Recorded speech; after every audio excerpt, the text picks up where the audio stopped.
Hello， 大家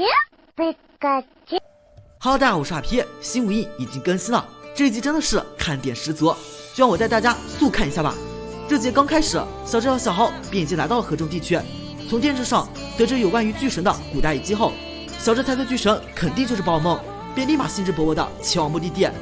在遗迹的附近，小智一伙发现一个带着玛莎拉的少女奇拉，奇拉一来就问小智一伙有没有飞行系宝可梦，于是小智就拿出了快龙。这件事，小智的快龙貌似有点色皮呀，一来就黏着这位美女姐姐，还嗷嗷的叫。接下来奇拉就带着小智和小豪一起穿越沙漠地带。小豪本想跟小智比谁更快一些，但结果可想而知，快龙的速度可是天下第一啊，哪是你大针锋能比的。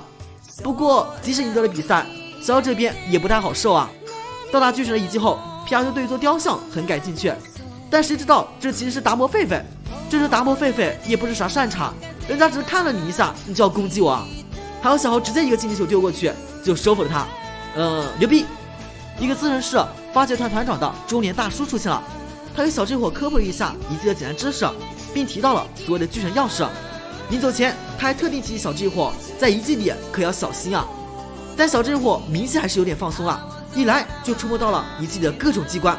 不过话说，这些陷阱这么明显，小智你们咋这么不长心呢？碰了一次还碰一次。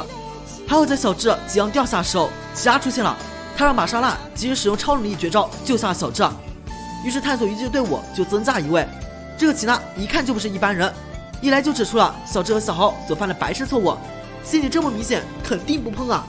然后在面对突然出现死神关时，他直接就猜测出了已经有人被他变成木乃伊。小智伙重创他们之后，被关在里面的人就被放了出来。被关的人是一个名叫卡拉巴利的异色宝可梦收集爱好者，所以没错，他的可达鸭就是异色的，蓝色的可达鸭呢，我游戏里都没有见到过，在动漫里反正先见到了。一番交流之后，他们来到了遗迹的最深处，因为异色可达鸭不小心触碰到了机关，这让奇拉顿时领悟到了所谓巨神的钥匙。在一番操作之后，巨神就被小智伙弄了出来。正如小智猜测那样，这其实就是一个宝可梦嘛。不过这只女友巨人要比一般的大很多，一般的女友巨人身高只有2米，而这只足足5米多。此时中年大叔也赶了过来，很好，团战正式开始。因为女友巨人是古代人为了守护都市制造出来的，所以他一苏醒就不分青红皂白的攻击小智等人。这里请重点看一下皮神和可达鸭生气的神奇，都特别有意思。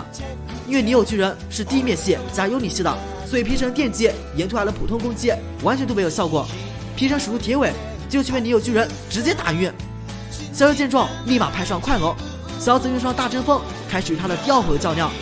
我只能说女友巨人真的是太强了，这么多宝可梦同时上都只能勉强和他5-5开。最后关头，女友巨人直接开大来了一个变形，据大叔所说这是要使用究极攻击的。小智和小豪见状立马让快龙和达摩狒狒使用大招应对。在冲击过后，女友巨人受到重创，小豪于是立马丢球收服到他。这次遗迹探险就这么结束了。对了，收服他之后，小智一伙还真的发现了古代都市，全是金光闪闪的。总的来看，这一集小完全就是人生赢家，古代力量的守护神就被他这么收服了。我其实内心是想要小智收服的。对了，小还收服了一只黑眼鳄，不过跟女友巨人相比，还是显得有些微不足道。好了，我是阿皮，咱们下期见。